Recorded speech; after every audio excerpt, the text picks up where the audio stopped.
Radio Rasinda 93,8 FM. Untayan nada penabur kasih.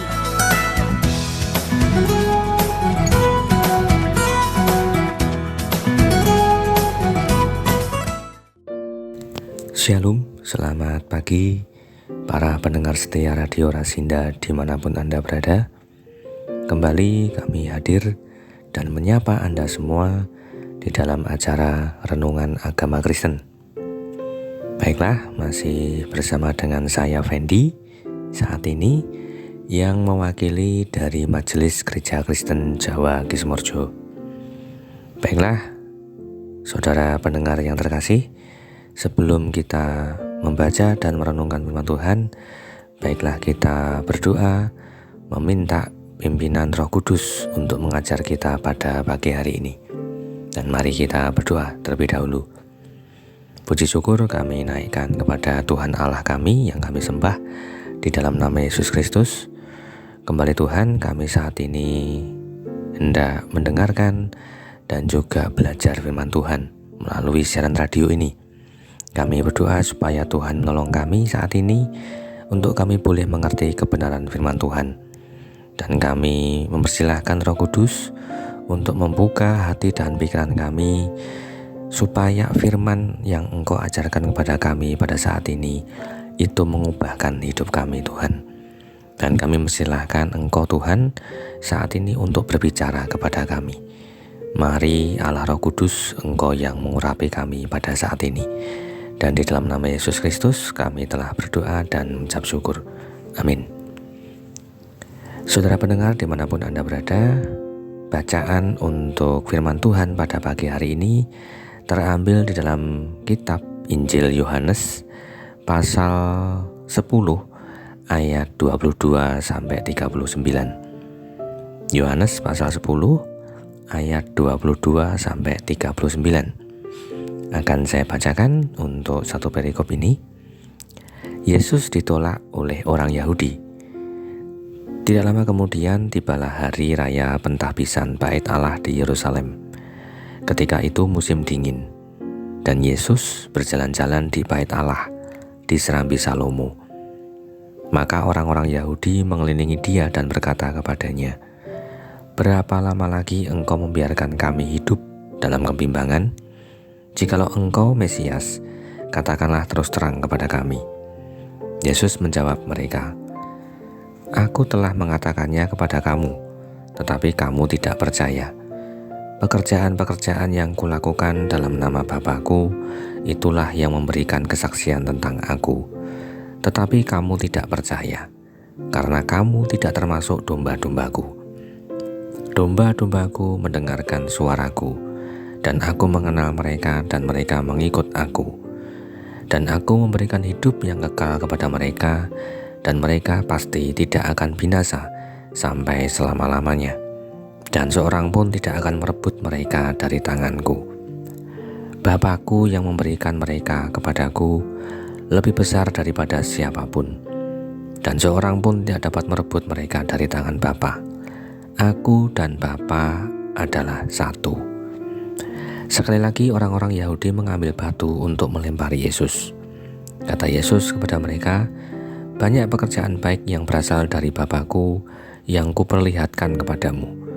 Pekerjaan manakah di antaranya yang menyebabkan kamu mau melempari Aku?"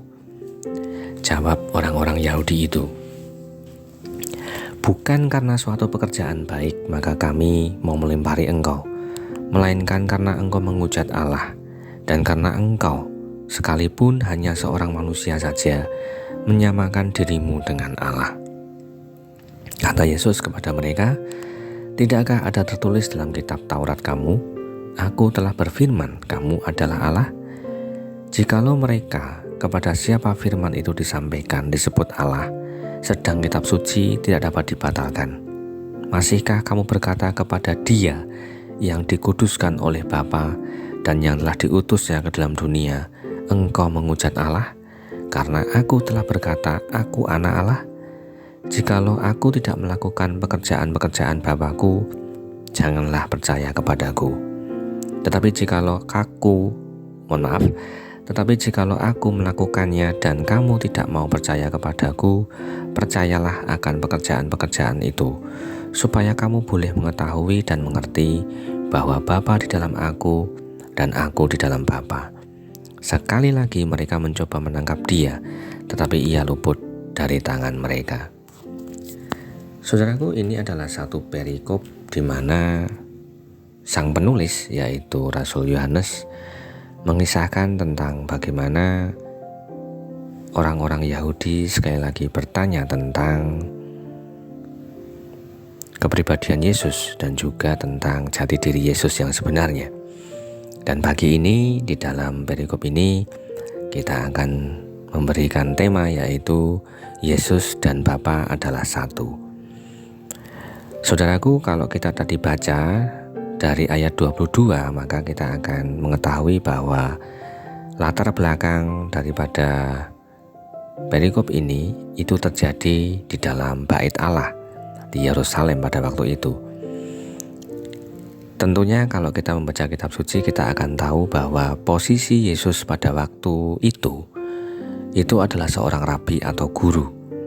Seorang rabi atau guru itu terbiasa mengajar di tempat-tempat ibadah seperti sinagoga, ataupun juga pada waktu itu Yesus pun juga berkesempatan untuk juga mengajar di Bait Allah.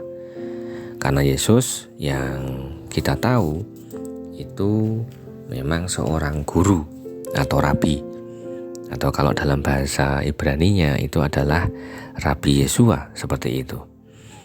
Dan Yesus tidak hanya mengajarkan tentang kitab suci, tetapi pada waktu itu Yesus juga melakukan banyak mujizat-mujizat yang ia lakukan.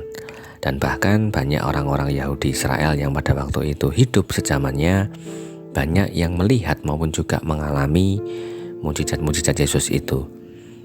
Dengan apa yang telah Yesus lakukan, maka orang-orang Yahudi itu sekali lagi bertanya kepada Yesus, "Berapa lama lagi engkau membiarkan kami hidup dalam kebimbangan? Jikalau engkau Mesias, katakanlah terus terang kepada kami." Pada waktu itu ada satu kebimbangan dalam diri orang-orang Yahudi. Apakah benar bahwa orang ini adalah orang yang dijanjikan dalam kitab suci? Karena pada waktu itu orang-orang Yahudi menantikan kedatangan Mesias. Dan bagi orang Yahudi pada waktu itu Mesias adalah anak Allah. Anak Allah itu bukan berarti Allah punya anak, tetapi itu adalah Allah yang menjadi manusia. Saudaraku, kemudian dari pertanyaan orang-orang Yahudi itu Yesus menjelaskan di dalam ayat 25, "Aku telah mengatakannya kepada kamu, tetapi kamu tidak percaya." Berulang kali sebenarnya kalau kita membaca dalam kitab suci, Yesus sebenarnya berulang kali menunjukkan jati dirinya itu kepada orang-orang Yahudi. Tetapi respon daripada orang-orang Yahudi itu tidak menangkap secara keseluruhan bahwa dialah Sang Mesias itu. Kemudian di ayat berikutnya Yesus membuat perbandingan tentang domba. Kalau kita baca di dalam perikop sebelumnya, saudaraku, kita akan melihat bagaimana Yesus menjelaskan tentang gembala yang baik, yang menjelaskan tentang bagaimana dirinya sebagai seorang gembala. Ada domba-domba, dan domba-domba itu tentunya adalah domba-domba miliknya. Di ayat 27 dikatakan, "Domba-dombaku mendengarkan suaraku, dan aku mengenal mereka, dan mereka mengikut aku." Ini adalah satu pernyataan bahwa domba itu adalah pengikut daripada Yesus itu sendiri. Tetapi karena mereka tidak percaya, di ayat 26 dikatakan, "Tetapi kamu tidak percaya karena kamu tidak termasuk domba-dombaku." Ada satu kebalikan di sini. Ada domba yang memang adalah milik pribadi daripada Yesus, tetapi ada domba-domba yang itu bukan termasuk domba-domba dari milik Yesus. Kemudian di ayat 29 dikatakan bahwa Bapakku, ya, Bapakku. Di perikop ini, saudaraku, Yesus beberapa kali menyebut Bapakku seperti itu.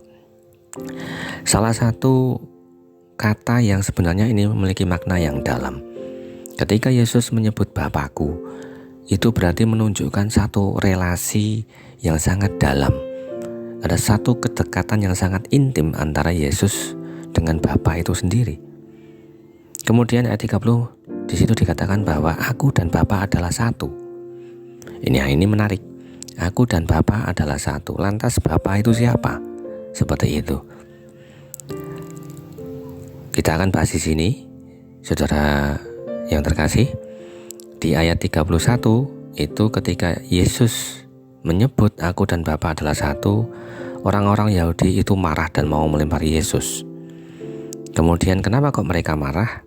Di ayat 33 dijelaskan, bukan karena suatu pekerjaan baik maka kami mau melempari engkau, melainkan karena engkau menghujat Allah dan karena engkau, sekalipun hanya seorang manusia saja, menyamakan dirimu dengan Allah. Ketika Yesus mengatakan aku dan Bapa adalah satu, orang-orang Yahudi menangkap siapa itu Bapa. Jadi konteks kata Bapa, saudaraku, itu tidaklah diperkenalkan oleh Yesus. Jauh sebelum itu, di kitab Yesaya itu juga dikatakan bahwa orang-orang Yahudi pada waktu itu menyebut nama Allah yang mereka sembah itu juga dengan sebutan Bapa, seperti itu. Apa bedanya antara Bapa dan Bapakku yang disebut Yesus? Sekali lagi bahwa ketika Yesus menyebut Bapakku, itu menandakan satu relasi dan kedekatan yang sangat intim dengan Bapa itu sendiri. Dan lazim pada waktu itu juga orang Yahudi menyebut nama Allah yang mereka sembah itu adalah Bapa. Nah, kalau kita berpikir kapan Yesus itu menyamakan dirinya dengan Allah, ini adalah salah satunya sebenarnya. Jadi kalau ada satu pertanyaan yang mungkin timbul dalam diri seseorang, saudaraku, kapan Yesus mengaku dirinya Tuhan? Nah, inilah salah satunya. Dia mengaku bahwa dia dan Bapa adalah satu. Lantas siapakah Bapa yang dimaksud? Kalau tadi sudah saya jelaskan bahwa Bapa itu adalah sebutan Tuhan yang disembah oleh orang Israel. Yang kita tahu dalam Perjanjian Lama, utamanya dalam kitab Taurat yang ditulis oleh Musa, Tuhan yang disembah oleh orang Israel itu menyatakan dirinya bernama Yahweh. Dan kemudian Yahweh ini yang dikenal sebagai sesembahan daripada orang-orang Yahudi Israel pada waktu itu. Nah, nama Yesus sendiri, saudaraku, itu juga berasal dari kata ini. Ya, karena nama Yesus itu dalam bahasa aslinya adalah Yesua. Yesua atau Yehosua yang artinya adalah Yahweh yang menyelamatkan. Tetapi konsep tentang bagaimana Allah menjadi manusia pada waktu itu tidak dipahami keseluruhannya oleh orang-orang Israel pada waktu itu atau orang-orang Yahudi pada waktu itu. Yesus berulang kali menyebut dirinya atau menyamakan dirinya dengan Bapa atau Yahweh itu sendiri. Tetapi ketika Yesus mengatakan hal yang sebenarnya, orang-orang Yahudi itu tidak terima karena Yesus menyamakan dirinya dengan Allah. Ini adalah satu bagian di mana Yesus menyatakan dirinya sejatinya bahwa ada kesetaraan dirinya dengan Allah itu sendiri, saudaraku. Di dalam ayat berikutnya, ketika orang-orang Yahudi marah dengan apa yang dikatakan Yesus, Yesus merespon itu dengan apa yang tertulis dalam kitab suci. Kalau tadi kita baca dalam ayat 34, kata Yesus kepada mereka, tidakkah ada tertulis dalam kitab Taurat kamu, aku telah berfirman kamu adalah Allah? Nah, ini kalau kita baca juga terdapat di dalam kitab Mazmur 82 ayat 6, di mana tertulis seperti ini, aku sendiri telah berfirman, kamu adalah Allah, dan anak-anak yang maha tinggi kamu sekalian. Saudaraku, ini adalah satu jawaban Yesus yang juga mengutip isi kitab suci, di mana ini adalah penggenapannya. Kemudian di bagian itu juga dikatakan bahwa dia menyatakan dirinya sebagai anak Allah. Ayat 36 itu mengatakan, aku anak Allah. Sekali lagi, anak Allah itu bukanlah Allah yang punya anak, tetapi anak Allah itu adalah bagaimana Allah itu menjadi manusia. Orang-orang Yahudi itu masih menantikan bagaimana Sang Mesias itu datang sampai sekarang. Tetapi jauh sebelum itu, bahkan 2000 tahun yang lalu, apa yang dinantikan itu sesungguhnya telah datang dalam diri Yesus Kristus. Kemudian di bagian berikutnya, saudaraku, ayat 38, itu mempertegas satu bagian lagi. Akan saya bacakan yang ayat 38 akhir, supaya kamu boleh mengetahui dan mengerti bahwa Bapa di dalam aku dan aku di dalam Bapa. Sekali lagi Yesus menegaskan bahwa keterkaitan dirinya dengan Allah itu sangat erat sekali. Ini adalah satu pernyataan yang mungkin sangat-sangat kontroversial sekali, di mana Yesus salah satunya di bagian ini, saudaraku, itu menyamakan dirinya dengan Allah, menyatakan kesetaraannya itu dengan Allah. Dan ini akhirnya membuat orang-orang Yahudi itu tidak terima. Saudaraku, kalaupun saat ini kita juga berpikir bahwa apakah benar Yesus itu adalah Tuhan? Ya, Yesus adalah Tuhan, tetapi juga manusia. Tetapi Tuhan yang mana yang mau jadi manusia? Ini adalah pertanyaannya. Jawabannya adalah Tuhan yang disembah oleh orang Israel, yaitu Yahweh. Sang Yahweh itu telah turun ke dalam dunia untuk kemudian melakukan misinya, menyelamatkan umat manusia dari dosa. Saudaraku, di bagian ini tadi pun dikatakan bahwa Yesus itu memberikan hidup yang kekal kepada domba-dombanya. Di ayat 28 akan saya bacakan, dan aku memberikan hidup yang kekal kepada mereka, dan mereka pasti tidak akan binasa sampai selama-lamanya, dan seorang pun tidak akan merebut mereka dari tanganku. Saudaraku, siapakah yang bisa memberikan hidup yang kekal kecuali Allah sendiri? Siapakah yang mampu untuk menyelamatkan kita supaya tidak binasa selama-lamanya kecuali Allah sendiri? Dan tentunya apa yang dikatakan Yesus itu bukanlah satu tipuan atau bualan saja, tetapi itu keluar dari dalam dirinya karena memang sejatinya dia adalah Allah itu sendiri. Allah yang disembah, Allah yang dipercaya oleh orang Israel pada waktu itu, yaitu Yahweh. Nah, saudaraku, kalau Yesus dan Bapa itu adalah satu, tidak ada alasan untuk kita tidak percayai bahwa Yesus itu adalah Tuhan.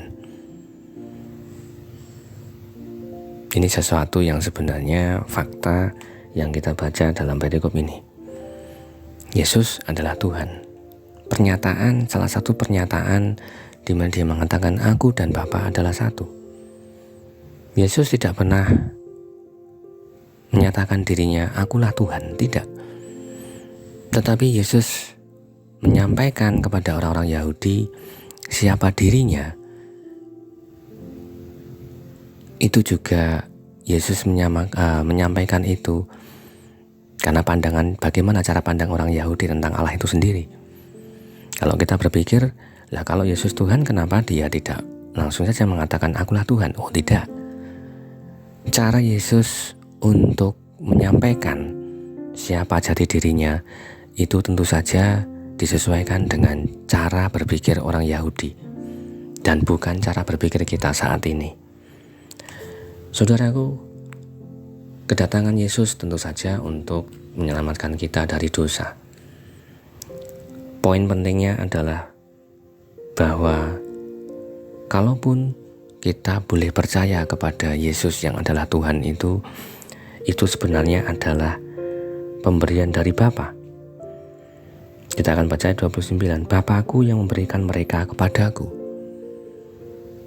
Jadi kalau ada orang-orang yang percaya kepada Yesus adalah Tuhan dan Juru Selamat, itu bukan berarti karena keputusan pribadi kita, itu bukan berarti karena pilihan kita sendiri, karena pikiran kita, atau kepintaran kita, tidak. Tetapi itu adalah satu karunia yang besar dari Allah, di mana bahwa itu pemberian dari Bapa. Adalah satu anugerah yang besar kalau kita boleh mengerti kebenaran tentang siapa Yesus itu yang sebenarnya. Saudaraku, ada orang yang percaya dan ada orang yang tidak. Dan di bagian ini kita belajar bahwa orang-orang yang percaya kepada Yesus yang adalah Juru Selamat dan juga Tuhan, itu satu disebut domba. Berarti itu adalah kawanan yang memang dimiliki oleh Yesus. Kemudian yang kedua, domba-domba yang disebutkan oleh Yesus itu bukan domba-domba yang kebetulan didapat atau domba-domba yang kemudian itu secara tidak sengaja didapatkan, tetapi adalah kita yang dipilih oleh Allah sendiri. Anugerah terbesar kita adalah mengenal siapa itu Yesus Kristus melalui kitab suci. Kalaupun pertentangan-pertentangan itu ada sampai sekarang tentang siapa itu Yesus, kita berpikir bahwa kitab suci sudah menjelaskan itu secara gamblang, saudaraku, tentang siapa itu Yesus. Yesus yang adalah anak Allah dan Yesus yang memang adalah Allah itu sendiri, dan Allah yang disembah oleh orang Israel ataupun kita sebut dengan nama Yahweh tadi. Saudaraku, kitab suci sudah menjelaskan demikian, dan tinggal bagaimana respon kita. Apakah kita mempercayai Yesus adalah Sang Mesias? Apakah kita mempercayai Yesus itu sebagai Allah yang menjadi manusia? Atau jangan-jangan kita hanya menganggap Yesus sebagai manusia biasa? Atau malah kita tidak mengenal Yesus sama sekali? Saudaraku, kalaupun saat ini kita mempelajari firman Tuhan pada saat ini dan ada dorongan kuat di dalam diri saudaraku saat ini, mari datang kepada Allah dan nyatakan percaya bahwa Yesus itu adalah Sang Juru Selamat. Di bagian ini sudah jelas sekali disampaikan oleh Yesus sendiri bahwa Dialah Sang Mesias dan Dia dengan Bapa adalah satu, yang berarti Dialah Tuhan dan juga Allah itu. Saudaraku, sekiranya ini menolong kita untuk lebih memahami lagi tentang siapa Yesus yang kita kenal melalui kitab suci. Dan sekiranya melalui bagian ini ada satu bagian dalam hidup kita itu yang Allah bukakan, dan itu boleh menolong hidup kita untuk semakin dekat dengan Allah. Dan sekiranya melalui firman ini hidup kita juga diubahkan dan kita memperoleh anugerahnya. Dan sekiranya Tuhan terus menolong kita untuk kita boleh semakin dekat dengan Yesus dan juga mengenal pribadinya yang penuh kasih dan juga berkuasa atas hidup kita. Amin. Saudaraku, itulah firman Tuhan yang kita baca dan juga pelajari pada pagi hari ini. Dan bersama-sama kita akan mendengarkan sebuah pujian yang akan diputar, dan sekiranya ini juga pujiannya akan menolong dan juga meresponi firman Tuhan pada pagi hari ini. Dan demikian firman Tuhan yang kita pelajari pada pagi hari ini, dan sekiranya ini menolong hidup kita dan juga memperbarui hidup kita. Terima kasih dan Tuhan memberkati.